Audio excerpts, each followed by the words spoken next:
سلامتی ہے، سلامتی ان آنکھوں پہ جو ہدایت پہ نظریں جمائے بیٹھی ہیں، ان کانوں پہ جو ذکر خیر کے منتظر رہتے ہیں، اور ان قدموں پہ جو ہدایت کی راہ پہ گامزن ہیں۔ السلام علیکم ورحمۃ اللہ وبرکاتہ۔ تمام تعریفیں خدائے بزرگ و برتر کے لیے جو وحد اللہ شریک ہے، نہ کوئی ثانی نہ کوئی ہمسر۔ درود لامحدود محبوب رب الودود، راحت العاشقین مراد المشتاقین حضرت محمد مصطفیٰ، آپ کی آل پاک، آپ کے جانثار انصار اور اصحاب پر ضرمت۔ آپ دیکھ رہے ہیں الف لام میم، میں آپ کا میزبان محمد اویس ربانی تہ دل سے آپ کو کہتا ہوں خوش آمدید۔ ضرمن یہ انسان ہے جو مختلف قبیلوں میں، مختلف شاخوں میں تقسیم ہو کر پیدا ہوا ہے، یعنی اس سے پہلے تو وہ ایک ہی مرد اور عورت سے تخلیق پایا ہے۔ پروردگار نے واضح طور سے کہہ دیا کہ اے لوگو، اللہ رب العزت نے تمہیں پیدا کیا ہے مرد اور عورت سے، پھر تمہیں مختلف قبائل میں، شاخوں میں تقسیم کیا ہے تمہاری تعارف کے لیے، پہچان کے لیے، اور پھر امتیاز صرف تقویٰ کو دیا ہے۔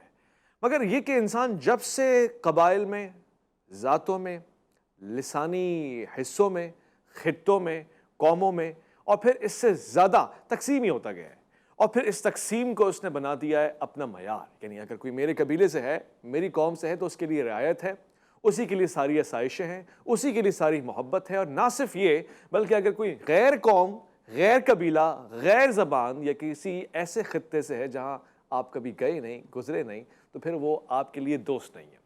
اور جب انصاف کی تقسیم کا مسئلہ آتا ہے تو سب سے پہلے یہی بات ہوتی ہے۔ یہ پہچان دین کی پہچان نہیں ہے۔ دین تو پورے نظام کو ایک ہی لبادہ دینا چاہتا ہے، اور وہ ہے انسانیت کا، اور اس کے ساتھ اگر کسی کو امتیاز حاصل ہے تو وہ ہے پرہیزگاری کا۔ حضرت ابو ذر رضی اللہ تعالیٰ عنہ بیان فرماتے ہیں کہ ایک مقام پر رسالت مآب صلی اللہ علیہ وآلہ وسلم تشریف فرمائے، آپ کی تکرار ہو گئی کسی دوسرے شخص کے ساتھ، اور آپ نے اسی تکرار کے دوران اس کو کہہ دیا کہ اے کالی رنگ کی عورت کے بیٹے۔ تو جواب میں اس شخص نے ابھی کچھ نہیں کہا، بلکہ رسالت مآب صلی اللہ علیہ وآلہ وسلم نے فرمایا کہ تم نے اس کو ایسا کیوں کہا؟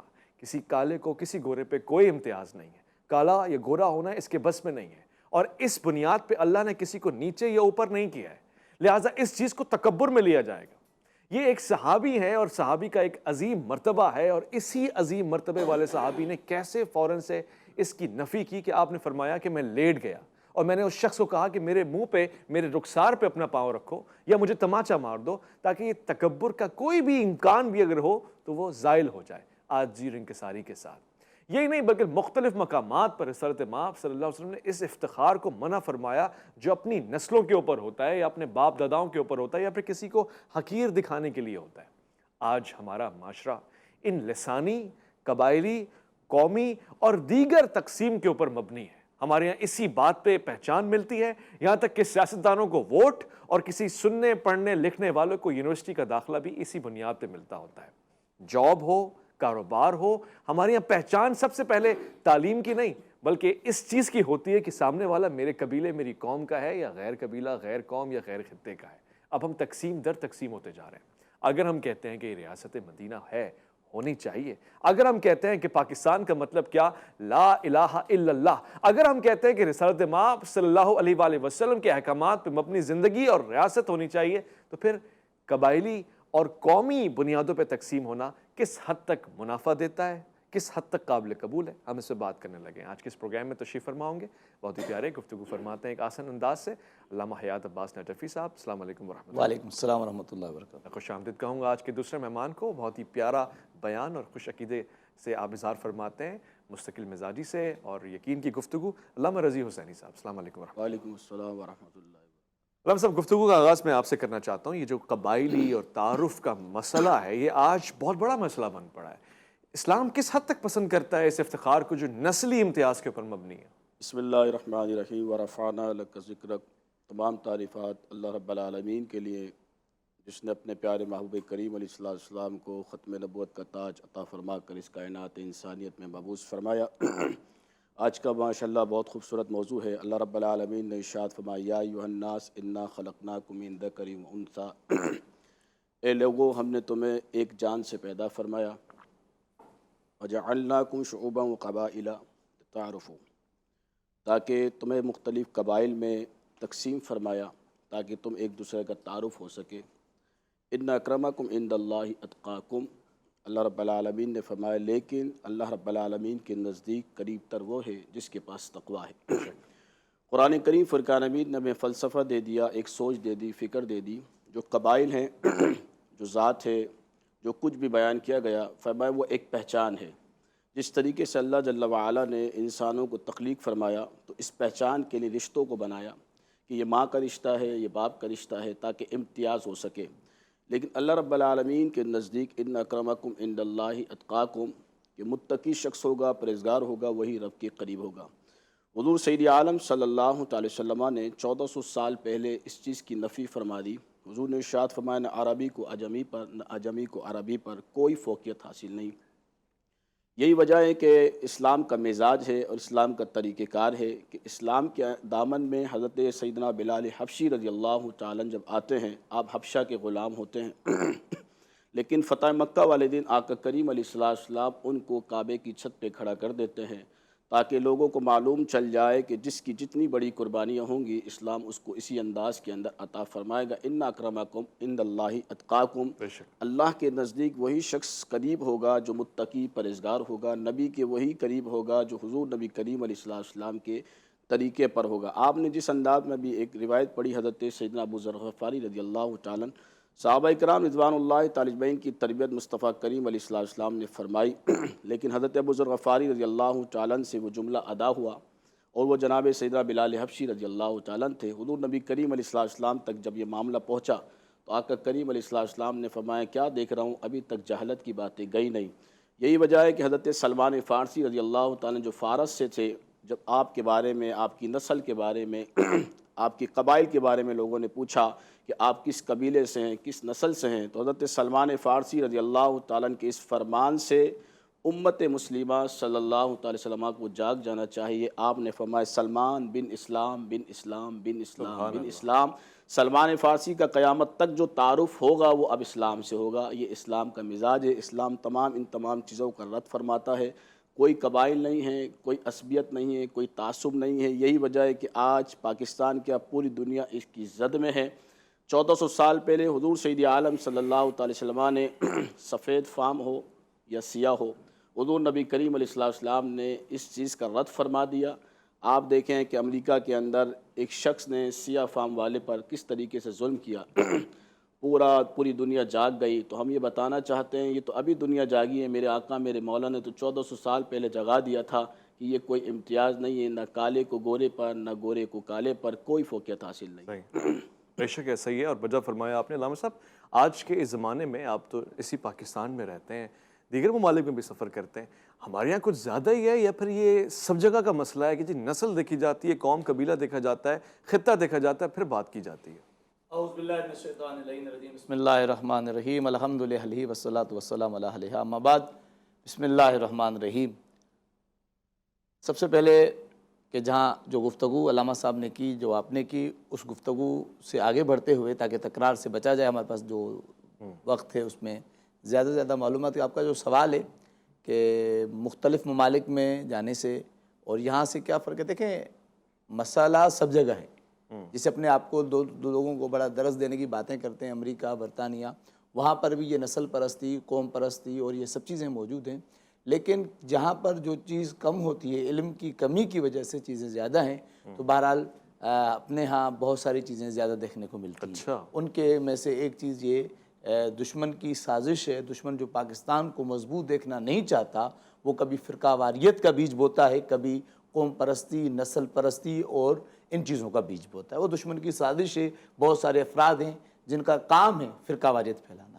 اسی طریقے سے پاکستان کے اندر بہت سارے لوگ ہیں جن کا کام ہے نسل پرست. ان کو اپنی نسل سے کوئی سروکار نہیں ہے. ان کا کام ہے، ان کو یہ اس چیز کے پیسے ملتے ہیں کہ وہ لوگوں کے درمیان نسل پرستی کی وجہ سے فساد پھیلائیں، پاکستان کے امن کو خراب کریں. ہم دعا گوئیں کہ اللہ تعالیٰ مملکت خدا داد پاکستان کی حفاظت فرمائے. اب موضوع کی طرف آتے ہیں کہ قومیت، نسل پرستی اور ان چیزوں کی اسلام میں نے کہاں تک اجازت دی اور کہاں پر مذمت کی. دونوں الگ چیزیں. دیکھیں سب سے پہلی بات یہ کہ میں علامہ صاحب نے بہت اچھی گفتگو فرمائی. اللہ تعالیٰ نے کہ علم میں، فضل میں برکت عطا فرمائے. اسلام نے ایسا ہی کہا ہے کہ کسی کالے کو گورے پہ فضیلت نہیں، گورے کو کالے پہ فضیلت نہیں. اور اسلام کے دامن میں بہترین گلدستہ ہے. وہاں پہ جناب بلال حبشی بھی نظر آتے ہیں، وہاں سلمان فارسی بھی نظر آتے ہیں. روایات سے ظاہر ہوتا ہے چھٹے امام حضرت امام جعفر صادق، جن کا آج روز وفات روز شہادت بھی ہے 25 شوال، تو ایک روایت کے بنا پر تو انہوں نے فرمایا کہ سلمان فارسی کو فارسی نہ کہا کرو، کہ جبکہ اس نے خود کہا کہ سلمان ابن اسلام، اور رسول نے فرمایا کہ سلمان ہم اہل بیت میں سے ہیں، تو جب کہا کرو تو سلمان کو سلمان محمدی کہا کرو۔ جی بے کہ انہوں نے اپنی نسبت اسلام اور رسول خدا صلی اللہ علیہ وآلہ وسلم کی طرف دی، یعنی ان کی اتنی اہمیت ہے، یعنی اس طریقے سے نسل پرستی اور قوم پرستی کا قلع کما کیا ہے۔ یعنی کسی کو آپ حقیر بتانے کے لیے، نیچا دکھانے کے لیے اس کی قوم کی توہین نہیں کر سکتے۔ سبحان اللہ، سبحان اللہ۔ یہی یہاں حقیقت تک ہے اسلام میں، اسلام کی خوبصورتی یہی ہے کہ وہ کسی کو ایک تو حقارت کی نگاہ سے دیکھتا ہی نہیں اور گرنے بھی نہیں دیتا۔ اور شاید ہم سب کانٹیننٹ میں دیکھتے ہیں، برصغیر پاک و ہند میں، کہ جہاں پہ ہم ہندوؤں کے ساتھ زیادہ رہے، جہاں ذاتوں کا سلسلہ ہے، جہاں چھوت ہے، دیگر چیز۔ میں ایک سوال پوچھوں گا، میں لوٹ کر آتا ہوں، ایک مختصر وقفہ میں لے لوں، اور اس وقفے کے بعد جب میں آؤں گا تو میں جاننا چاہوں گا کہ پاکستان میں کس حد تک یہ بیج بوئے گئے ہیں اور آج کس حد تک اس کے ثمرات ہم حاصل کر رہے ہیں۔ ہمارے یہ مسائل شہر میں بھی کس حد تک پائے جاتے ہیں، اس پہ بات ہوگی۔ لوٹ کر آئیں گے، الف لام میم میں آپ کا انتظار ہے۔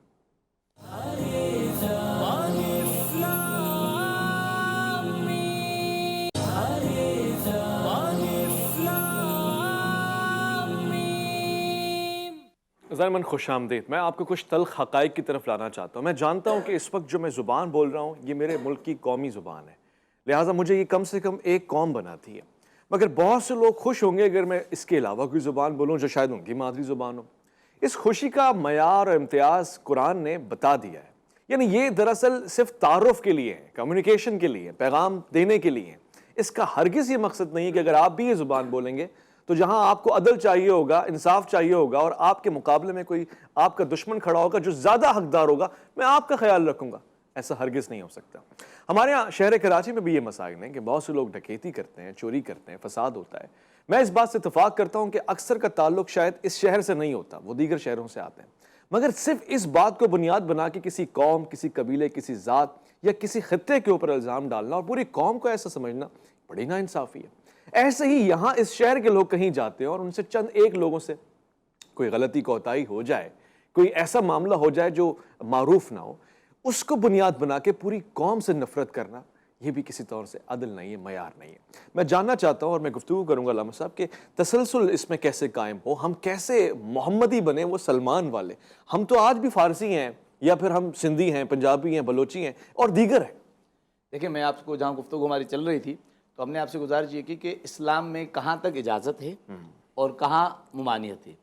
اپنے خاندان کا خیال رکھنا صلہ رحمی ہے، صلہ رحمی کے الگ احکامات ہیں جس پہ آج ہم نے گفتگو نہیں کرنی۔ صلہ رحمی سے ہم منع نہیں کر رہے، اپنے خاندان کے افراد کے لیے سہولیات کا فراہم کرنا ایک الگ مسئلہ ہے، کسی کو حقیر جاننا الگ مسئلہ ہے۔ اسلام نے جس چیز کی ممانعت کی ہے وہ اس چیز کی ہے کہ محض رنگ و نسل کی بنیاد پر کسی کو ترجیح دینا، اس کی اسلام اجازت نہیں دیتا۔ اس کی رسول خدا صلی اللہ علیہ وآلہ وسلم نے بہت ساری عملی مثالیں دی۔ مثلا جناب زینب کا عقد زید کے ساتھ جب ہوا تو رسول خدا صلی اللہ علیہ وآلہ وسلم پر لوگوں نے بہت ساری باتیں بنائیں، تو آپ نے فرمایا کہ میں یہاں پر جب آیا ہوں تو لوگوں کو یہ پیغام دینے کے لیے آیا ہوں کہ تمہارے درمیان وہی شخص مکرم اور محترم ہے جو متقی، اس کا نسب، اس کا نسل اور کوئی چیز نہیں ہے، لیکن جس چیز کا احترام ہے وہ اس کی تقوی، اس کے عمل اور اس کا عقیدہ ہے۔ تو پھر اسلام میں کیوں کہتے ہیں کہ جب رشتہ دیکھنے جاؤ تو برابر کا دیکھو؟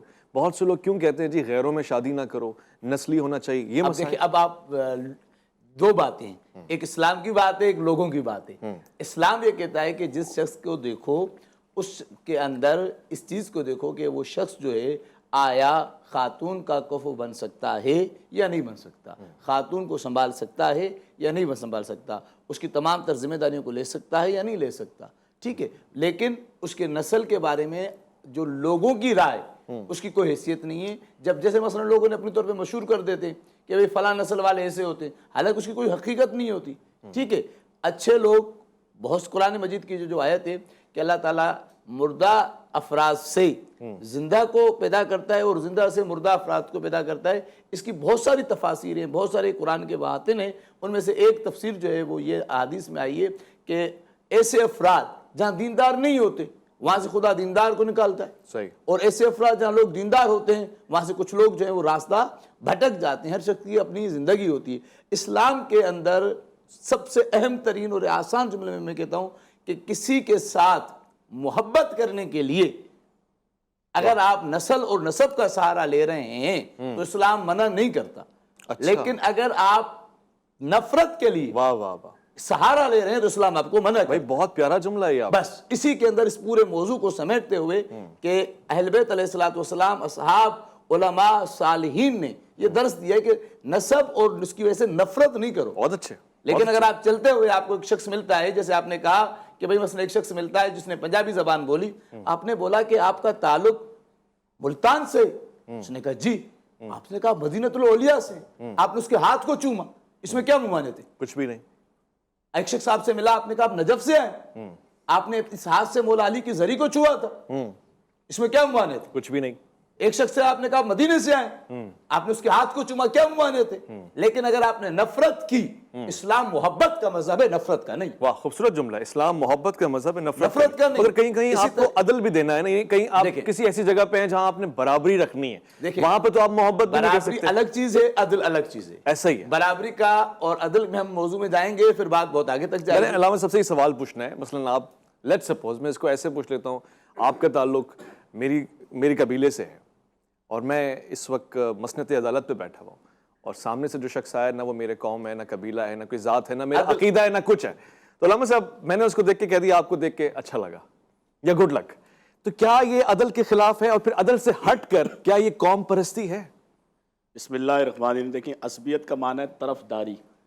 طرفداری یعنی وہ شخص جو آپ کی قوم سے ہو اور وہ ناحق پر ہو، اور اس کے بعد آپ اس کی حمایت کریں، اس کو عصبیت کے زمرے میں لیا جائے گا. ہم جہاں دین کی اور اسلام کی بات کرتے ہیں، امام الانبیاء کی سیرت کی بات کرتے ہیں، اور اس کے بعد بڑی معذرت کے ساتھ سیاستدانوں کے ساتھ مولویوں کے اندر بھی عصبیت کا عنصر پایا جاتا ہے. لا شک فی ولا آقا کریم علیہ السلام جب میدان بدر میں تشریف لے کر آئے تو سب سے پہلے حضور نبی کریم علیہ السلام کی جو تلوار مبارک اٹھی ہے وہ اپنی قوم کے خلاف اٹھی ہے. ہم دوسری قوم کے خلاف تلواریں اٹھاتے ہیں، دوسری قوموں کے خلاف باتیں کرتے ہیں، ان کا مذاق اڑاتے ہیں. حضور سید عالم صلی اللہ تعالی وسلم نے نظریہ دے دیا، چاہے سامنے قوم آ جائے، قبائل آ جائیں، اپنی زبان کا آ جائے، لیکن اگر وہ نظریے سے ہٹ جائے تو پھر تلوار اس کے خلاف بھی اٹھے گی. آقا کریم علیہ السلام کی بارگاہ میں ایک خاتون کا مقدمہ لایا گیا. وہ قبائل کے لوگ تھے. انہوں نے کہا یا رسول اللہ صلی اللہ تعالی وسلم، اس خاتون نے چوری کی ہے. حضور نبی کریم علیہ السلام نے کیا ارشاد فرمایا؟ تم سے پہلی قومیں اس لیے برباد ہوئی. بربادی کی وجہ یہ ہے کہ جب تمہاری قوم کے لوگ کریں تو تم انہیں معاف کرو، اور کوئی اور کرے تو تم ان کو سزا دو. تو اسلام عدل کا درج دیتا ہے. آقا کریم علیہ السلام نے میدان بدر میں بتا دیا کہ تلوار جب اٹھی، جہاں نظریے کی جنگ ہوگی تو تلوار اپنے لوگوں پر بھی اٹھ سکتی ہے.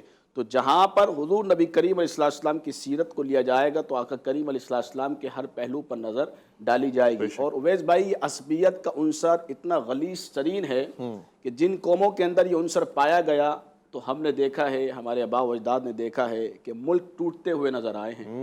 ملک ٹوٹ گئے ہیں، قومیں بکھر گئی ہیں، شرازہ بکھر گیا ہے، ملک برباد ہو گئے ہیں، قومیں برباد ہو گئی ہیں. اس لیے حضور نبی کریم علیہ السلام نے حجۃ الوداع کے خطبے میں ارشاد فرما دیا کہ لوگوں تمہیں ایک جان سے پیدا کیا گیا ہے، نہ عربی کو اجمی پر نہ اجمی کو عربی پر کوئی فوقیت حاصل نہیں. یہی وجہ ہے کہ 22 لاکھ مربع میل پر حاکم وقت جناب سیدنا فاروق اعظم رضی اللہ تعالیٰ نے اسلام کے پرچم کو بلند فرمایا تھا، قوم کے پرچم کو بلند نہیں فرمایا تھا، زبان کے پرچم کو بلند نہیں فرمایا تھا. اگر آج امت محمدی صلی اللہ علیہ وسلم فتح چاہتی ہے تو قومیت سے باہر آنا ہوگا، عصبیت سے باہر آنا ہوگا، اسلام کے پرچم کو بلند کرنا ہوگا. جس کے خوبصورت نظارہ آپ دیکھتے ہیں بیت اللہ شریف میں، یعنی حرمین شریفین میں، جب مختلف قومیتیں، مختلف قبائل، مختلف رنگوں کے لوگ جمع ہوتے ہیں، عبادت کرتے ہیں. کتنا اچھا منظر پیش کرتا ہے اسلام بنسبت ایسے خطے کے کہ جہاں چندی لوگ اسی زمین سے تعلق رکھنے والے عبادت کے لیے جمع ہو گئے، اور وہ پھر کسی دوسرے کو اجازت بھی نہیں دیتے کہ آپ ہمارے اس حرم میں آ جائیں. میں اسلام کے اس قبائلی نظام کو سمجھنے کی کوشش بھی کر رہا ہوں. میں جانتا ہوں کہ حقیقت ہے، اور قرآن کہہ رہا ہے کہ ایک حقیقت ہے، مگر تعارف کے لیے، اس لیے نہیں کہ آپ نفرت کریں. اور یہ جملہ بڑا قیمتی ہے. علامہ صاحب نے فرمایا کہ محبت کے لیے کوئی ممانعت نہیں ہے، نفرت کے لیے شرط ہے، لازم ہے کہ یہ عدل کے منافی نہ ہو. اور پھر یہاں پہ تو بالکل بھی اجازت نہیں. لوٹ کر آئیں گے, ایک مختصر وقفہ لیں گے, ایک اور سوال پوچھیں گے, بڑے دلچسپ سوالات آج قوم پرستی, نسل پرستی اور لسانیت سے جڑے ہوئے ہیں. کیوں قرآن صرف عربی زبان میں ہے؟ کیوں محمد مصطفیٰ صلی اللہ علیہ وآلہ وسلم کا تعلق عربی زبان سے؟ لوگ اس پہ بھی اعتراض اگر کریں تو کیا جواب ہونا چاہیے؟ لوٹ کر آئیں, الف لام میم میں آپ کا انتظار ہے.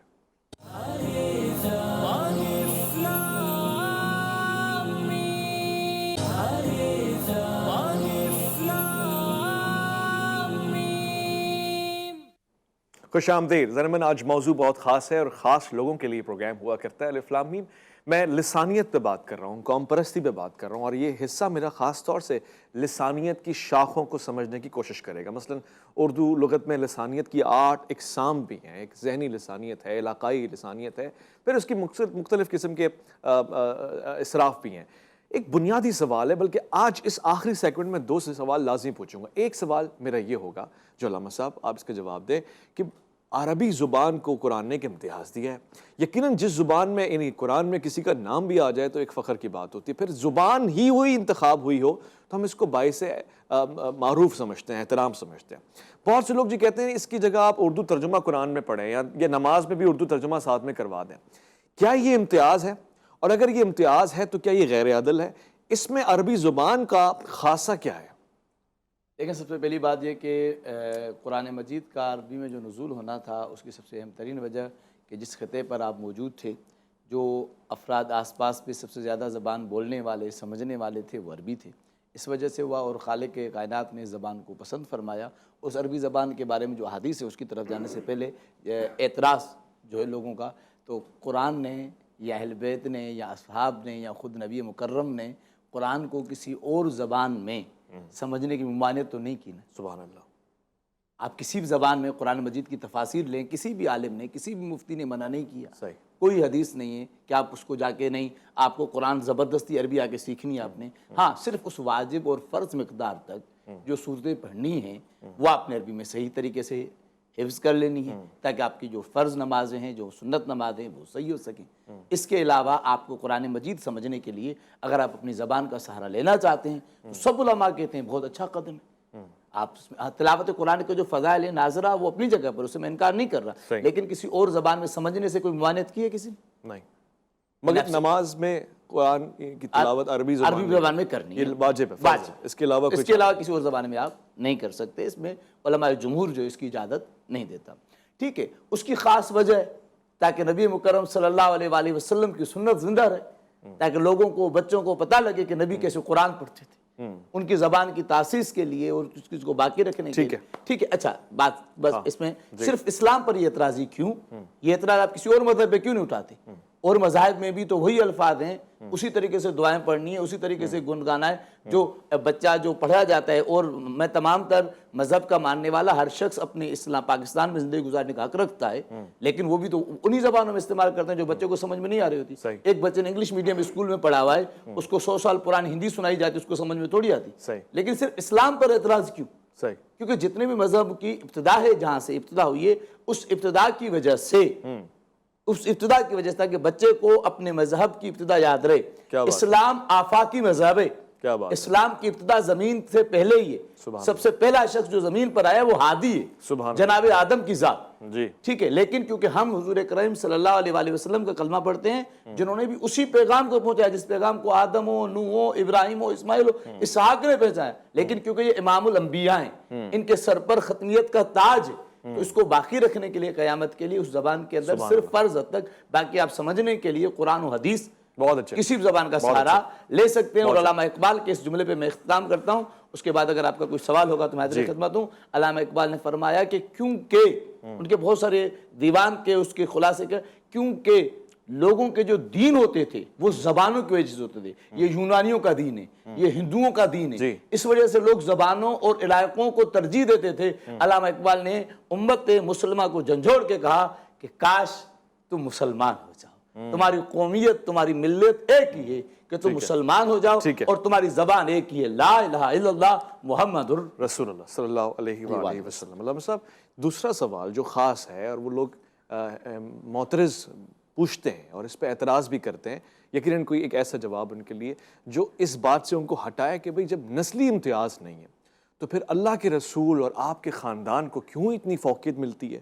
کیوں لوگ آل محمد مصطفیٰ صلی اللہ علیہ وآلہ وسلم کو یا کسی سید زادے کو زیادہ معتبر سمجھتے ہیں؟ اس کا کیا جواب ہے؟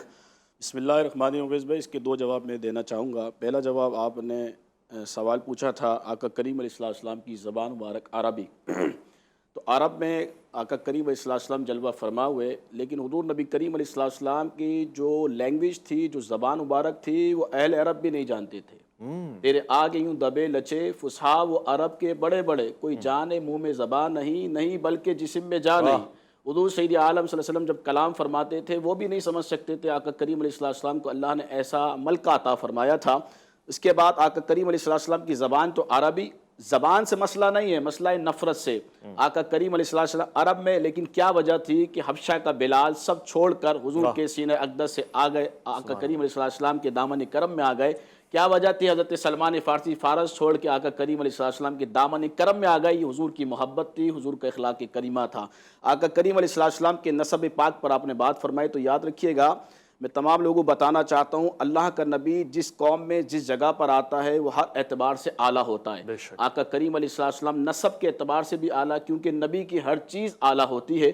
حضور سید عالم صلی اللہ تعالی وسلم جب جس خاندان میں تشریف لے کر آئے وہ خاندان بھی اعلیٰ، جس قبیلے میں تشریف لے کر آئے وہ قبیلہ بھی اعلیٰ. حضور سید عالم صلی اللہ تعالی وسلم کو اللہ رب العالمین نے ہر چیز اعلیٰ عطا فرمائی. اس کے باوجود بھی حضور نبی کریم علیہ السلام کے اہل بیت نے کبھی بھی اپنے نسب پر فخر نہیں فرمایا.